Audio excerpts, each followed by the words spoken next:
男女眼光大对决，这种人你也看得上？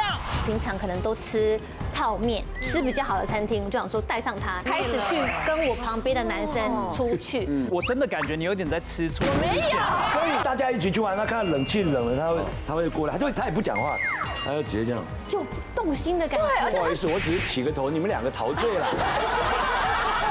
女强人最爱款，却让男人 K 噗噗。事业成功的女生，旁边一定是配这种，对，标配。还有一个很厉害的地方，大家都不会，这一排全部都不会。什么？病得不轻啊！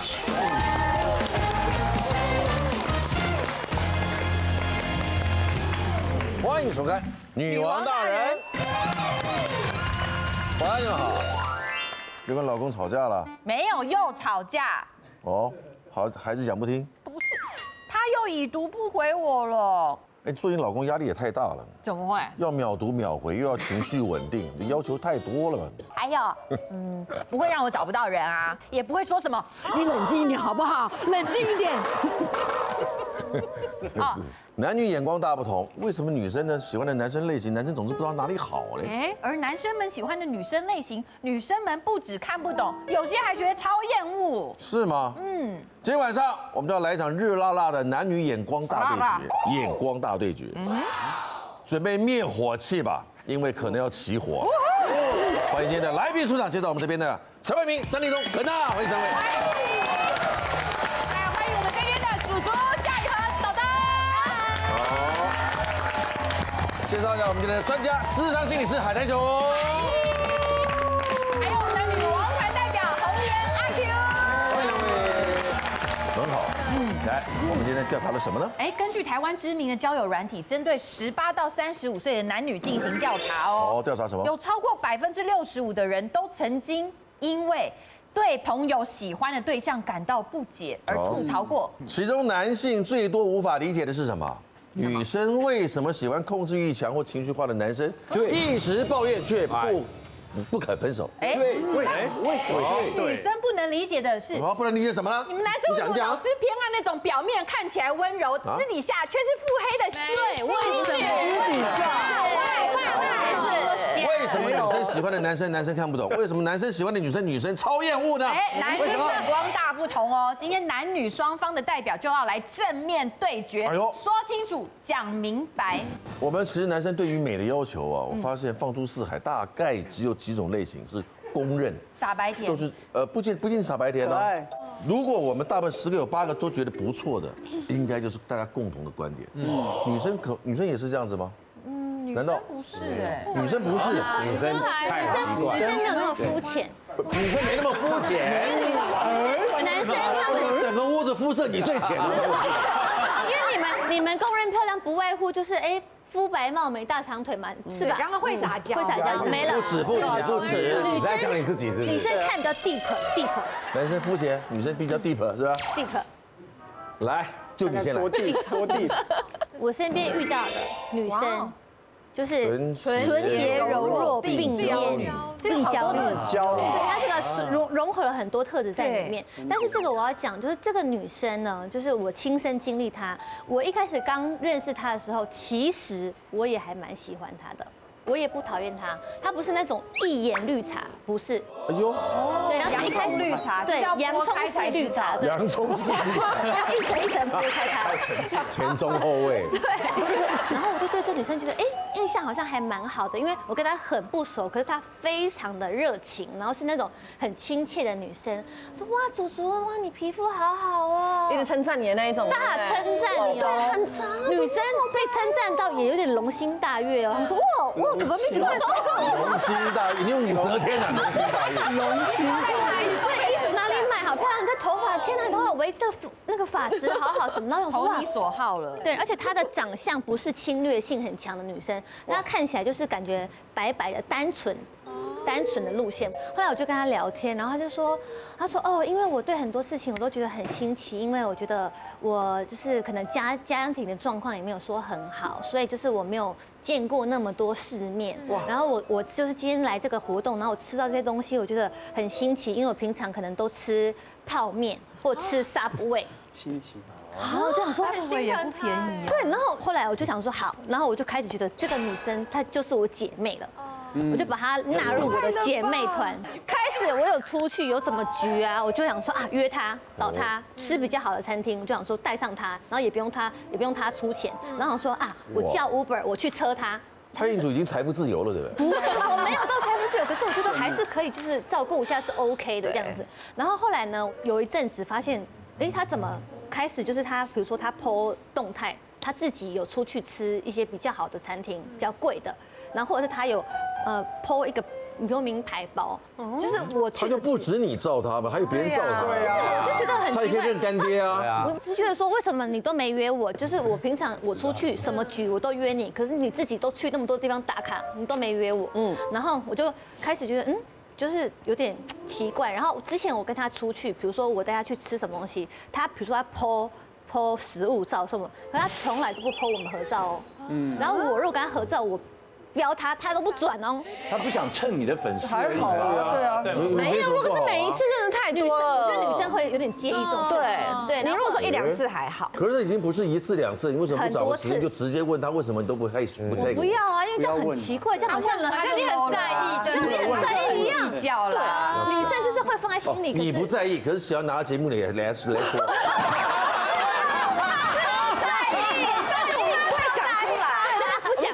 知道其实我很 care， 对，不会，但是你会觉得心里面有点 care， 对，真的很不了解我们女生的，都不懂女生，很不定哦。我是不是？我现在是不是要理解他？因为我以为我认识他，我现在在观察他。来继续。结果后来呢，我就开始发现我们身边的男生就是，比如说他打卡说吃某餐厅，然后我再滑到下个动态的话，维明哥动态发现他今天在同一个餐厅，然后就是好巧，抓到他们私约，但是他是我朋友，所以他就是跳过我，你变成跳板的概念，开始去跟我旁边的男生出去。后来我就跟我旁边比较好男生说，我觉得你们要不要就是稍微注意一下，因为他好像就是我有听说他好像跟其他人很多个。结果我就被我那个男生朋友数落，他说我嫉妒他，他就说人家这个行为看起来我也这么觉得。搞不好男生是公平在竞争啊。对，他就说他们。潘彦祖，你为什么要嫉妒他？我没有嫉妒他，我根本没有嫉妒他，因为没有，我没有。听起来啦，我原本只是想说有一点，对不对？没有，我原本就想说跟他们提一下，我也不想要去跟每个男生说，我跟你讲她是什么样的女生，这样感觉我要讲人家坏话。你是怕那些男生受伤？对，我是怕被玩，怕被玩。同时是对，你如果是其中一个，你们听到也不会觉得。而且他们还有人是买包包送他那一种，所以我是怕他们被套路，所以我就有稍微提一下，但是我也不是说，这女生很糟糕，蛮厉害的这个。毕竟这女生是我介绍的，操控很强，这种很讨厌。对，来，我们现场是公的带爸的，对于像他刚刚说的这个男生是不是比较没有抵抗力，想照顾他？是你会吗？请举办。天哪，你们就是那太老高会送包包的，你们就是那5个干爹，你们干爹，冷静，我们先听一下说法，为什么会他看起来就是纯洁单纯，然后就是可怜，那你可怜就会有点激发这种男人想要照顾他的这种欲望。什么男人喜欢处理问题，那你问题多，我可以处理，我也自我感觉良好啊。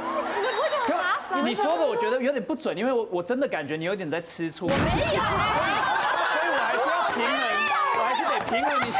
但是这样的女生就是我。因为他题目就是纯洁柔弱的女生，她只有纯洁柔弱这个选项，而且你对小动物都会喜欢纯洁柔弱，对男生也会。那些小动物都会到处大便呢。对，我可以处理啊，因为纯洁柔弱啊，对啊，而且值得喜欢啊，对吧？问题啊，因为男生嘛，那女生如果柔弱的话，男生就会想说我是天嘛，我顶住嘛。我的天，我的天！对啊，然后我们的社经地位就在这时候可以展现了。社经什么地位？社会经济地位。然后呢，就可以让他就我们可以展现说我们是可以解决问题的嘛。没有，其实祖祖，你不觉得你自己讲话才有问题吗？你刚刚都讲了，你一开始看到他都很喜欢他，对，然后接着就想要照顾他。你是女生，你看到他你都会喜欢他，想要照顾他。更何况是我们，我们是男生呢。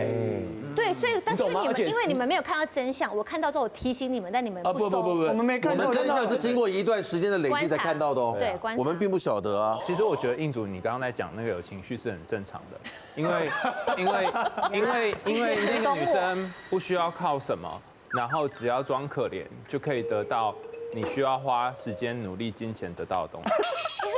所以你其实心里面会蛮不是滋味，然后你甚至也觉得你原本是提供他帮忙的人嘛，那为什么男生送我一份嘛？对啊，应该算挣进去吧，应该要先那个排除在外。对，先要要先列一排说感谢潘印主这样嘛。take你一下。那为什么男生会喜欢这种人？其实有原因的哈。我们有一个专有名词叫做有点长哈，落难少女拯救症候群。就是这个人，这个少女，她首先要落难，对，她一定要吃得很差，每天吃泡面，然后睡得很糟，然后就会有骑士团，就是去旁边拯救。他说怎么可能？大家随便划开任何一个直播平台，都会发现他们会有骑士榜1、榜2、榜3骑士嘛，对不对？这些骑士们难道不知道其他骑士的存在吗？都知道啊。但就是想要当骑士，当骑士还有一个好处，就是骑士可以拯救一个落难少女，2个、3个、4个，但他可以不用当王子。对，所以其实他可以不需要被这个人给绑住。人都有喜好的一种情绪产生，你可以喜欢好几个啊。同样男生也是啊，对不对？咖啡好喝了这么多，我不能选择这3个味道吗？可以。没有哦，你不可能们男生是只有一种。不爱喝咖啡，你们爱喝绿茶。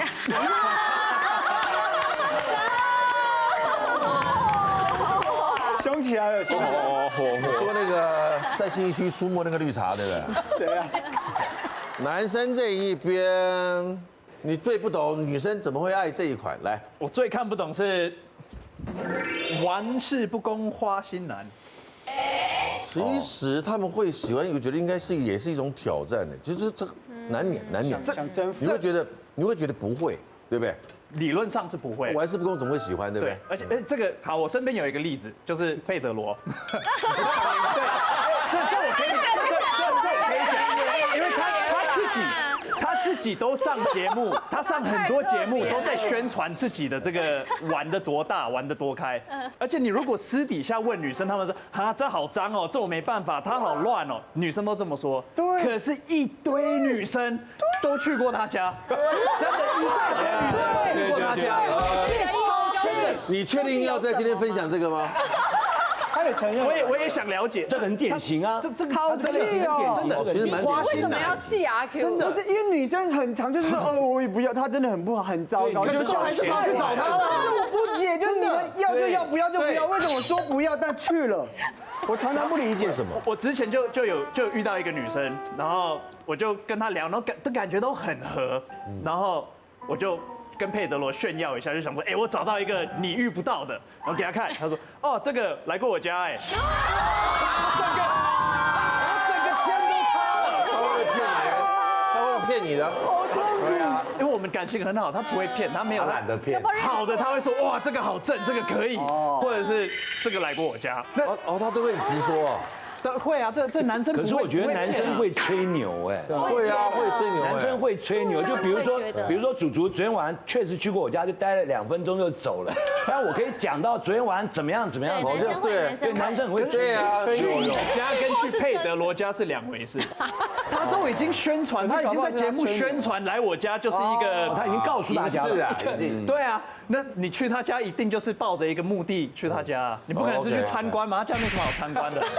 他也没有说多高级还是什么的，对你去他家就只是为了对。其实你对佩德罗是非常这样，不是没有，我觉得我想要认真的对象，可是你却可以这样子玩，我无法接受，我无法接受。对，如果你也是就没有跟这女生再联络了，瞬间他在我眼里瞬间变2分，重点是他可能就他很夸张是。他会去信义区帮自己宣传，就信义区现在不是那种香堤大道，就传车没有香堤大道，不是现在很多酒吧，然后很多人就是在街边喝酒，在那边开记者会这样，很多人他自己会发现动他在拍这件事情，然后我就去看，我没有跟他说我要去，他就去了，好，看到很多人，他找一个柱子，他站上去，手机拿出来，我是谁？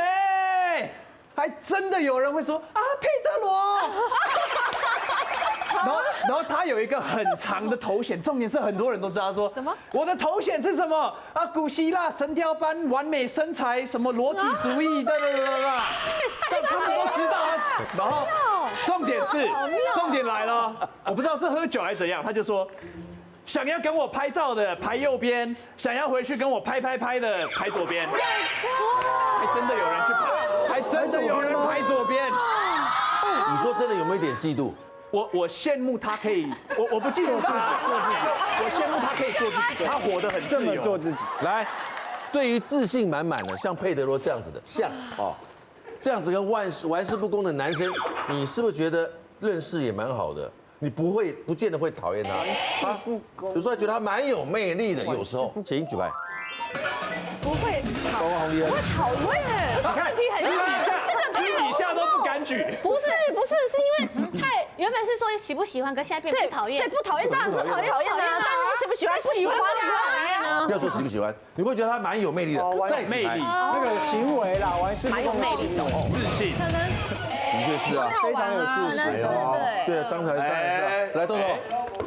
我刚刚想要是另外一个大家会喜欢他的原因，是因为我可能自己也有经历过，就是我会觉得女生也有圣母情节啊，就是我们女生也会觉得说。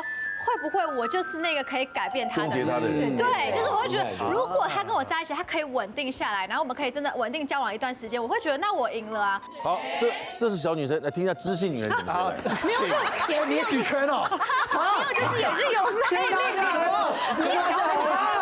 失恋了。你到底在惊讶什么？他怎么了？他不能，我说他这样人是不是有点魅力？算有啊，有魅力的就是他不说喜欢佩德罗，你冷静点。对，没有喜欢他，没有喜欢他，但是我觉得就是也是一个好玩，因为你真的跟他出去，可能他就像比如说像刚刚讲，他就会很多一些 slogan 啊，或是很有趣啊，很好玩这样。但是你说如果真的要认真跟他交往的话，其实我不会选择这样的男生。不会啊。但是我觉得这个想法就很危险了，就觉得他好，很多时候就是对。可是确实我有朋友也是像是这样男生，然后很多女生就像刚刚豆豆讲，他们都觉得说他可能就是最后一个人，终结者。对，我是终结他的人，然后抱持这种心情去跟他相处或交往，真的是有这样子的女生在。我很不喜欢自恋的那一种，我会觉得，因为我也碰过佩罗，他就是那种会亲自己肌肉那种，我真的没有办法，就是他自恋到一个不行，你知道吗？这对我来说已经不是魅力了，这我会觉得 ，Oh my god！ 我如果是他朋友的话，我会觉得说，对啊，你看，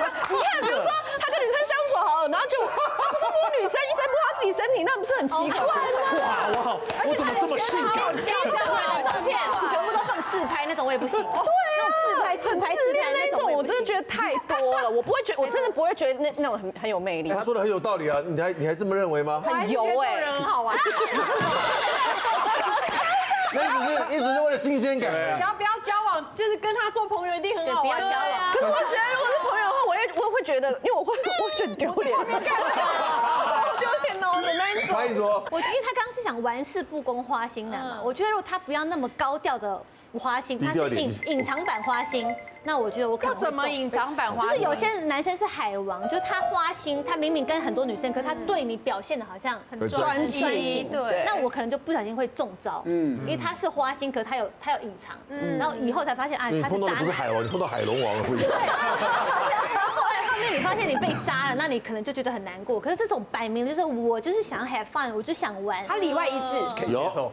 女生通常会喜欢3种类型的男生，有钱、有趣，跟有时间，他就符合有趣嘛，然后你看你也觉得有趣嘛，对不对？那有趣为什么一直以来都是大家觉得很重要的条件呢？大家想想看啊，一个男人要让一群人笑，其实蛮不容易的，所以各位都很不容易，知道吗？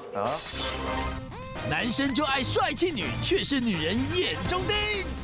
因为他爱运动，他跟我男朋友越来越热络，聊打篮球的东西。我就说，可是我觉得你们私下聊会不会有点太多？有2种女生带出去很有面子，一个是花瓶带出，一个就是称兄道弟这种很 man 的。可是你们上题才说喜欢那种病恹恹的，对啊，这就是一起唱。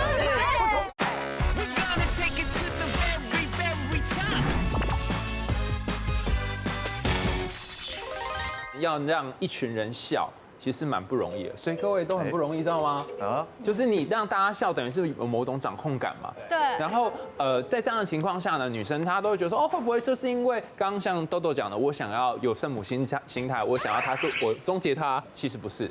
是因为这个人他活出了你不敢活的部分，所以他这是我最欣赏的，有一种心理弥补。对，所以他就是靠这个来勾引你。有来问女生，那女生来怎么样不能理解男生为什么就爱这一款？好奇豆豆会不能理解什么？我非常不能理解称兄道弟心机女。有一种女生呢，她看起来超级无害，是因为她就是觉得有一种男人婆的样子，然后跟男生呢可以称兄道弟，可以跟你们聊运动，然后聊打篮球，太好了，有一种太好了，对不对？就是有一种女生就是这样，然后就可以混入男生群里面，然后我们女生也会觉得自己搞得很中性，很中性，然后她也不会特别穿得很暴露，或者是太有女人味，也不会穿这种连身裙，什么都不会，可能会穿那种全黑知性，对，然后是 T 恤，玩点摄影或什么，就比较文青，对。然后她喜欢的兴趣都跟男生蛮像的，所以她在男生群里面很受欢迎之外，她在女生里面也打成一片，因为我们女生也会觉得啊。这种姐妹多好，就是看不出来，也不会说什么很娇弱，你要照顾她也不用，所以我就对她好放心。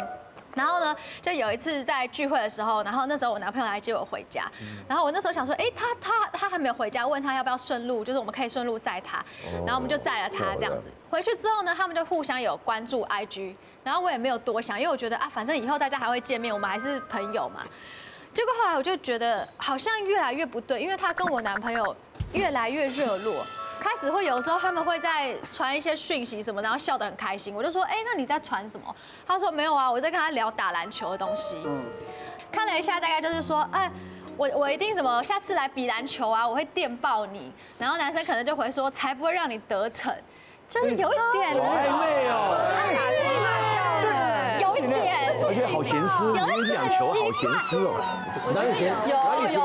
就很像是一种暗号的对话，对，很像暗号，才不会有点装可爱了。然后我就说你们要约打篮球吗？还是什么？为什么聊这个？他就说哦没有啊，只是好玩，因为他爱运动啊，可能哪一天让就是互相揪一下这样。我就说，可是我觉得你们私下聊会不会有点太多？然后他反而就来质疑我说，哎。拜托，我们是聊打篮球哎，你会不会太敏感了？你怎么会这样？而且这个女生就是显得你又小气，对，显得我好像很在意这样，我就觉得哦好，那应该是我的问题。然后后来有一次，就是我男朋友说，就是他下班5点下班嘛，然后我想说通常大概6点就会到家，没有，他那一天7点才到家。然后我就说，哎，你今天怎么这么晚回来？然后他就说，哦没有，因为我又被叫回去开会，所以延误了一下。然后就去洗澡，洗澡的时候他手机刚好放在那边，然后我觉得女生的那个第六感就觉得有问题，所以我就有一点怀疑，就刚好他停在 IG 的界面，我就看了一下那个讯息，然后我就发现他们前面聊的那些篮球有的没的东西全部删光了。哇，篮球干嘛要删光？然后呢，一定不止聊篮球，因为你不喜欢呢，一次性没有，然后下面他在那边输入中，他写说，哎，你可以下来了。然后他洗完澡出来之后，我就问他说：“请问这个讯息是什么意思？为什么前面的讯息都不见了？”然后他先跟我说，就是刚刚晨晨哥讲的，就是说哦，因为你会生气啊，所以我先把对话删掉啦。因为你上次看到我们聊篮球，你都生气，那我这个就当然不能留啊。对啊，我就删了，我不会再跟他聊天了。我说，可是那你下面那个哎，你可以下来了是什么意思？然后他就说。哦，这很难转哦。没有啦，一定见面了。这不好转。他说哦，因为我今天下班的时候，那个女生说她没有卫生棉了，然后因为她知道她家在哪里嘛，我们有送过她回家，然后说她就绕去买了卫生棉拿去给她，然后只是给男朋友买卫生棉给她，就是举手之劳，然后就是卫生，就是送东西给开工，开工，然后就是他就一直支支吾吾的这样，然后有一次吵架的时候呢。他电话一直响，一直响，一直响，我想说这个时间11、2点，谁还会打来？我就打开来看，又是那个女生打来，然后受不了，我就直接接起来，因为我觉得我就是要宣示主权。宣示主权。对，我就接起来，我说喂，怎么了吗？你现在找他有什么事吗？然后他就吓到，因为没有想到我会接，然后他就说没有啦，我只是约他想要去唱歌，因为我们大家一群人要唱歌。还装傻，然后我就问他说，为什么他现在11、2点打来邀你去唱歌？哇，然后他就说，朋友吗？对，他为什么不约你去唱歌呢？而且他还会，就是反正我觉得他很怪，他都不会透过我，然后直接跟我男朋友联络。然后后来我男朋友就说，没有啦，他每一次就是聚会都是他主揪，所以他来邀大家，不是只邀他。我们到最后就因为吵架，然后就分手。然后后来是1个月内就有认识的朋友跟我说，他们2个就在一起了。对于称兄道弟的女生，你是我们男生是不是比较没有抵抗力？抵抗力，请举牌。什么？阿 Q 啊，你干嘛特立独行呢？称兄道弟，我会把他真的当兄弟，我不会想跟他交。那你会帮他送卫生棉？不会，这个太夸张，不会，这太夸张了。他有一个帅气的女人味。对啊，你跟我聊篮球聊什么，我就只会跟他聊篮球。你不会有第2个想法？暂时不会。可是她还是漂亮。暂时不会。对，我觉得带有2种女生带出去很有面子，一个是花瓶带出去，一个就是称兄道弟这种很 man 的。因为花瓶就是很好看，大家看了很舒服。一个就是可以你带出去，不管是喝酒或者是我们比较户外的活动，去攀岩、登山啊、下海干嘛的。我跟你讲，祖祖就是这种，他都有。对，我也有，我也有户外他也称兄道弟的，我也有家里面关起来撒娇柔弱，他都有。他就是你完美的哥哥。等一下帮我去新一区宣传一下。他现在是公关是不是？CP 值。潘彦祖，我建议你不要把自己弄得太专业。对啊，我都吃沙波。但带这种出去，就是你突然有个女生又是正妹，哇，那个很舒服啊，那个氛围大家看了都开心。可是你们上题才说喜欢那种病恹恹的。对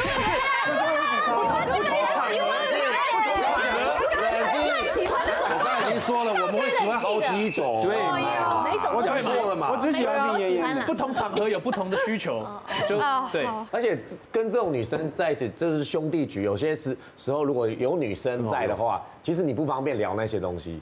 可是如果有这种女生的话，你就会觉得说，聊了他们也懂，他们会跟你一起笑哦。对。所以有些女生就是会可能故意破梗啊，或者故意就说，这个玩笑我这个笑话我听过了。男人中的害群之马，却是女人心头好。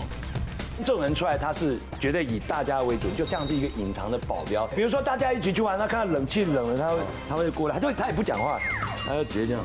他为什么不enjoy在团体里面？就瞬间就是就动心的感觉。不好意思，我只是起个头，你们2个陶醉了。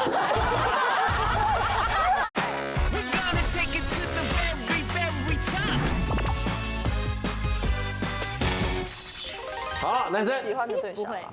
女生为什么爱这一款？刚刚谁边讲？伟哥对吧？小伟来，还没讲这。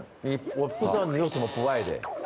有，我看不是看不懂。你有什么看不懂的？我看不惯的。吓死！女生喜欢这种啊。男生里面有一种男生很妙，就是比如说我们这帮人是一起的，男生里面一帮人里面总有一个不大讲话啊。这种最有魅力，我最喜欢。对，你们觉得有魅力？对，不大讲话，然后去到哪里呢？他就很像是我们这里的保镖，他会照顾我们这些的人。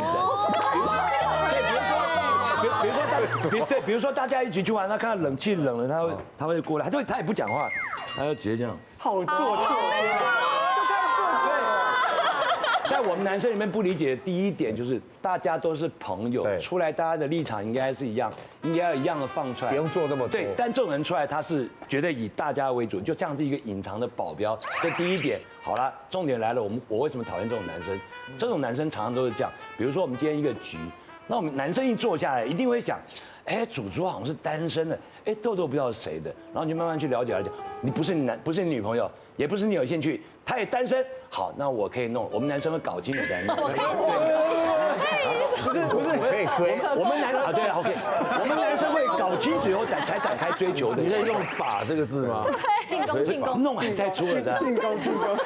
但是这种男生呢，就是他怎么把的，你根本不知道。就是比方大家今天你出来玩嘛，你有时候也许特别跟他讲，我跟你讲哦，豆是我自己妹妹哦，你不要弄她哦。好，你就讲了。隔一段时间你发现他们俩在一起。他偷偷来，觉得他蛮暗的，对，专门在偷偷来，所以你久了以后，你就事后了解，就是他为什么不 enjoy 在团体里面？其实他在观察跟学习你们所有人的东西，可不可怕？很聪明啊，很聪明。可是女生就喜欢了。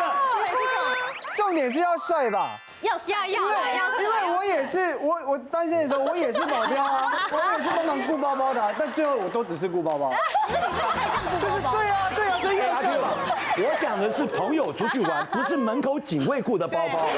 Q 哥啊，哎是，对不起了，我们认识一段时间了，对，你长得真像顾包包。对吧？所以我说是要帅吧？你说什么斯文什么不是重点，重点是帅吧？对这样爱装酷的。这种特别冷静的，跟大家虽然没有打成一片的，可是他会顾这个嘘寒问暖的，问你需不需要什么，然后他非常的 gentleman 的那种，你是不是很容易动心或喜欢？请举牌。真的，绝对是全部同意的人，绝对。因为我们从小到大我们遇过很多男生，那我们去个场合有男生，他们会很积极的来靠近你，但是。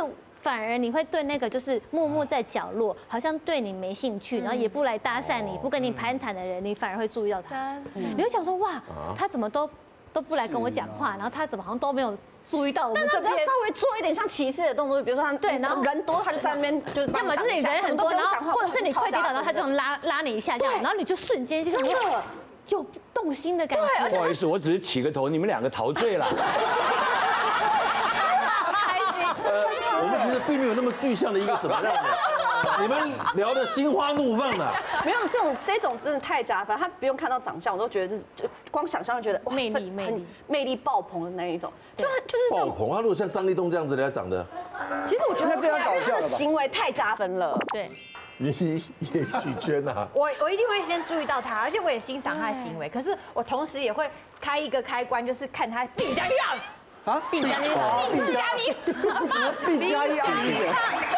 当你决定要讲台语的时候，可不可以暗示一下？神经病！我要看他到底有什么动机哦，因为对这种人太特殊了，一定要看一下。刚有说嘛，有钱。啊，有趣有时间嘛，所以这个就属于有时间的类型。他从头到尾都是他整个场都是他的时间。有发现吗？最厉害的地方是因为他不讲话嘛，所以你们有没有看到？刚刚他们两个就开始进入一个脑补的状态。你就有很多幻想，你就有幻想空间。如果像是什么立东或谁跟你讲了一大堆之后，就这个好无聊，这我都知道，对，就通通都清楚，所以会有那个神秘可以探索感。对，的确是。而且你一跟他讲话，然后你发现，他蛮腼腆的，哦，好可爱，我觉得好可爱哦，对，好不想什么？生病了。下一个来，叫什么就说你。你搞不懂男生为什么爱哪一种女生来？这很讨厌这种界限模糊的装傻女。界限模糊什么意思？界限模糊就是比如说像我身边就是有些好姐妹，有1、2个那种是真的很好的那一种哦，好到就是比如说我有追求者来追求我的时候，他们都会帮我一一分析那些男生怎么样，然后不好啦，然后或是什么什么之类的。可是就很多有时候我会觉得说正在追求我的一些男生怎么有时候突然都莫名消失了，就是后来就是就突然就不见了，就是后来有一次有一个案件就是。我们大家一起去，比如说酒吧。所以男朋友消失不见，你真的有去报案这样？有没有可能叫案例会不会好一点？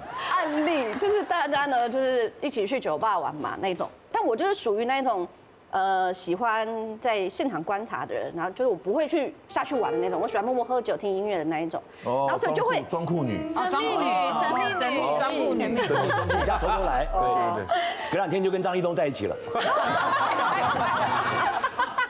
谢谢伟哥。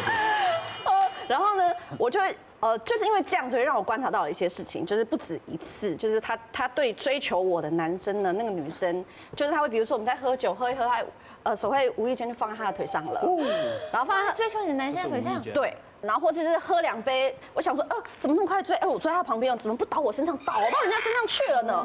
而且还会直接截胡，就是这样，我好醉哦，然后再躺在人家的腿上的那种，真的。还有一次更夸张哦，就是大家就是在喝酒嘛，很多人的那一种，然后就把那个男生就是拉出去，走，我们去跳舞，然后出去的时候就是直接搂上，哇，脖子。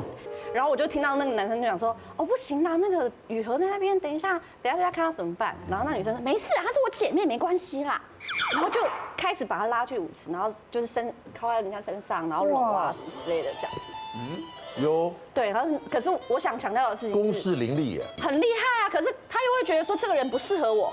那他为什么又要这样子做？想要解你的目光，他在帮你挡啊。可是不止一次哎，很多个。而且他可能看到这个人其实是个坏人，所以他让他自己入地狱。我给你看的。女强人最爱款，却让男人 keep 不。事业成功的女生，旁边一定是配这种，对，标配。还有一个厉害的地方，大家都不会，这一排全部都不会。什么？病得不轻啊。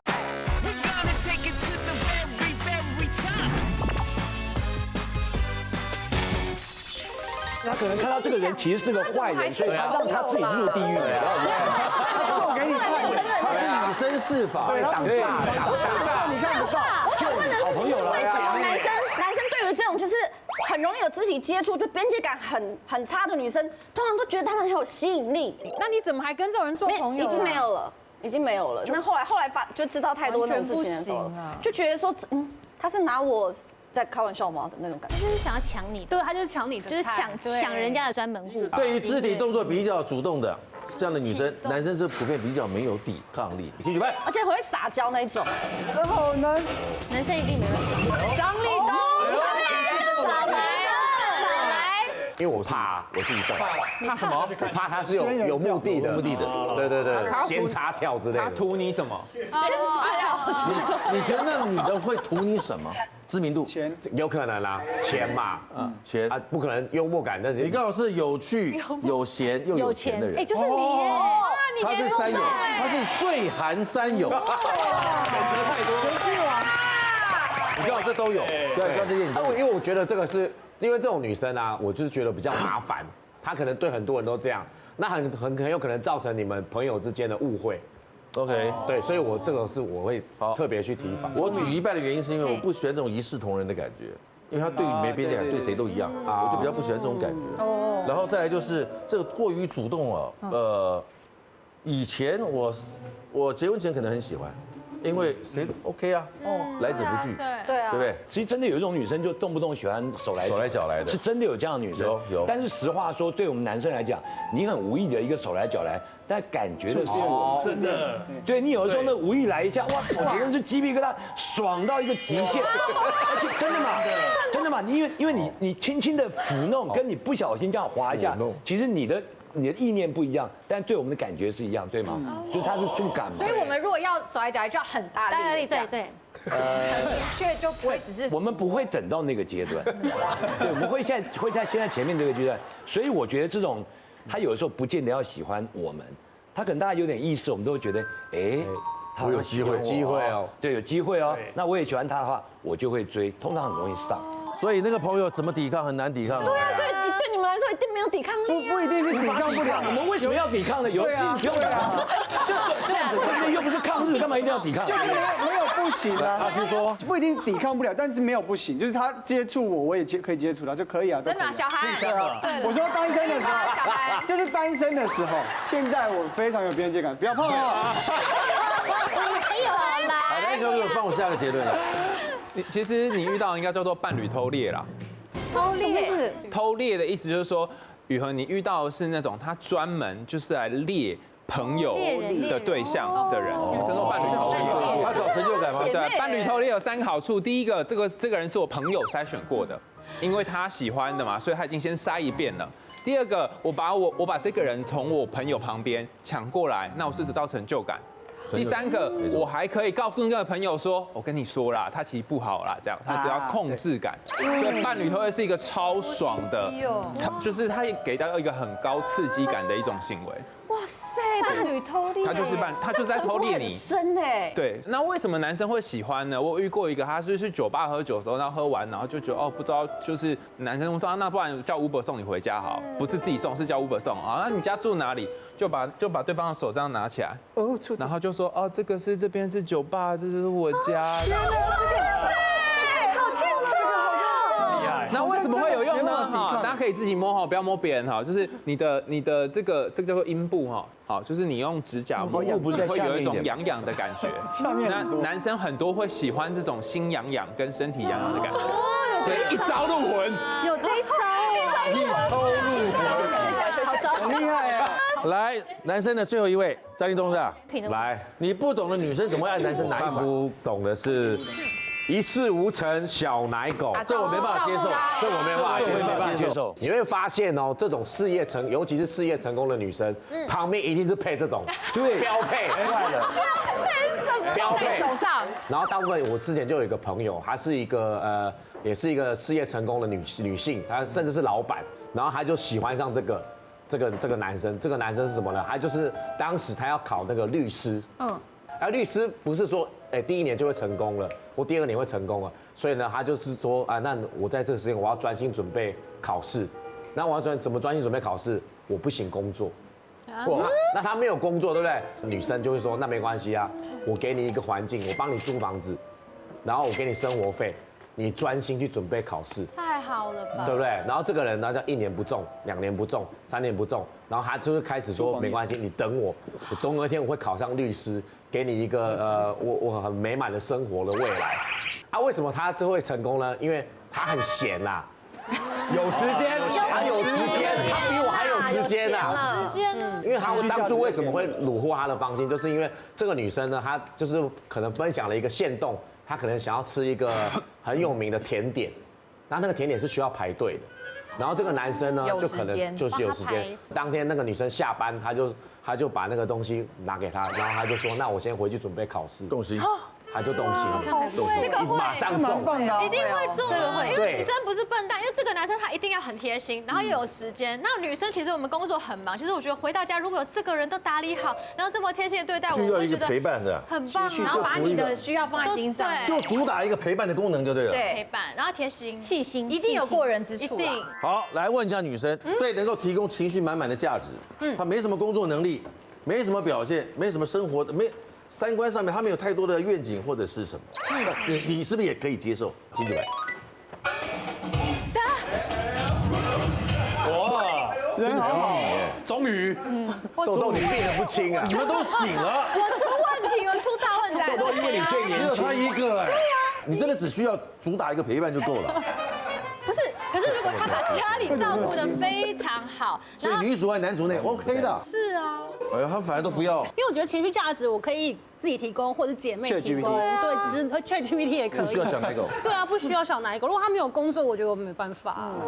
我觉得我会看他不顺眼哎，就是我在那边赚钱，平时因为我回到家看他在那边打电动，我说，Hello，你现在很搞三多啊，他给你的情绪价值是满的哦。出啊，对啊，你回来了，很帅，很贴心，摄取啊，给你情绪价值跟情绪价值。他要买东西，他还要说，哎，那个可以 ，baby 可以拿500块给我这样吗？我还要掏500块给他。对呀，很奇怪。没有，小奶狗其实行为上会装很 man，你就好好吃饭哦。对，这种的。我不要你饿到。对。当一个人很无能的时候，就会显现出你的很有能了。当然，除了这个之外，这个男生还有一个很厉害的地方，大家都不会，这一排全部都不会。什么？心机女出招陷害，让他惨成职场公敌。我是行政院的主线，就突然有一天我就发现，哎，怎么那个小女生哦，她突然被加进群组了，然后那女生就马上跑过来就说，莲姐，我真的不知道怎么会这个样子哎，那还是我马上退群组好不好？然后突然就有一个很不常讲话的一个前辈大哥，他就说。我觉得有时候啊，身为一个前辈啊，要给后辈一些机会，不要这么会打压。厉害。然后我就觉得好拙劣的手法，可是怎么大家男生都买单呢？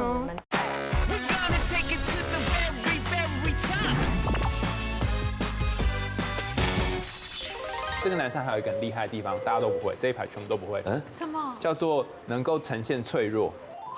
他直接好最脆弱的一份，男生最怕没钱，最怕没工作，他就给你看，我就是没有，对，而且我虽然没有，但我有梦想，只要他有梦想，而且永远不会实现，你们的梦就不会破。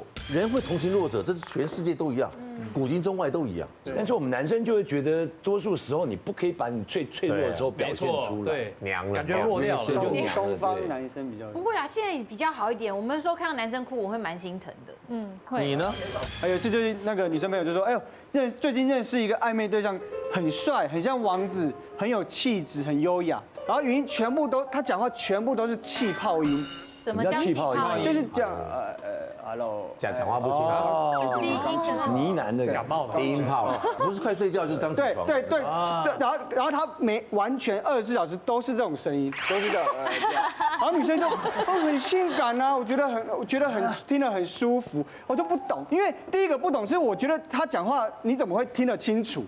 然后第二个不懂是我觉得24小时讲话，我觉得用这招有点太夸张，太恶心了。他说不定本来就是这样啊。还是说你那个朋友其实已经在 ICU 了？对，然后用这招的人是不是很莫名其妙？就是对啊，气泡就 hello， 还有刚起床，好想你哦，女王大人这样。这种讲话都这样讲话，这我们不会觉得吸引，我也不会，完全吸引到啊。没有慵懒，我觉得可能是我学的太糟糕了，我不行。好，这捏造一种他自己的声线啊，可能迷人。他刚好碰到喜欢他，就像刚豆豆，他就喜欢那种一事无成的，然后又刚好碰到一个他喜欢的，一事无成的打人。他像总是来，红丽麦，就是以前我在媒体业的时候，我们都会有一些媒体群组嘛，跑一些线路，然后那时候呢，我是行政院的主线，通常主线就只能那个人加进去。就突然有一天，我就发现，哎，怎么那个小女生哦，她突然被加进群组了？所以我就问说，哎，不好意思，不是只有主线还可以吗？她是代班人，为什么可以被加进来？然后突然就有一个很不常讲话的一个前辈大哥，他就说。我觉得有时候啊，身为一个前辈啊，要给后辈一些机会，不要这么会打压。然后我就吓了一跳，想说什么意思？然后呢，当我回到公司的时候，那女生就马上跑过来就说：“莲姐，我刚刚看到那个群组，我被吓了一跳，怎么会被加进去里面呢？我真的不知道怎么会这个样子哎。”然后我就说：“如果你没有讲什么的话，他怎么会突然把你加进去，还说了这个话？”他就，可是我真的，那还是我马上退群组好不好？我就说你不要退，你千万不要退，因为你一退的话，不就是摆明了我在打压你吗？然后那时候我真的超生气，因为我很照顾他。结果呢，之后我还替同事说，他说他常常这个样子，因为有一次我同事看到一个主管的那个对话记录、聊天记录，就发现那女生就会主动跟主管说，哦，就是我想知道为什么很多姐都不是很喜欢我，不知道是不是我哪边做错了，然后我想要请长官给我一些提示，然后那长官就会一直鼓励他，然后再反过来跟我们说，我觉得你们哦真的是不要这样对那些新来的妹妹这个那么严厉啦，这样子。厉害。然后我就觉得好拙劣的手法，可是怎么大家男生都买单呢？对啊，因为我们不知道啊，同情弱者啊之类的，一样的，没有谁对谁错，只是爱情这堂课，每个人都用自己的方式在解自己的题。同意耶。啊，我们也没有办法理解所有的爱情嘛。每一段关系里面最重要的不是你懂不懂，是他们快不快乐，那是他们自己的课题。你说是不是呢？所以豆豆我就祝他幸福了，对吧？小奶狗，一事无成，小奶狗。那我就因为你们快乐就好，只要你们快乐，只要快乐，我就快乐。你快乐，于是我快乐。好的，女王大人，我们下次见。See you， 拜拜。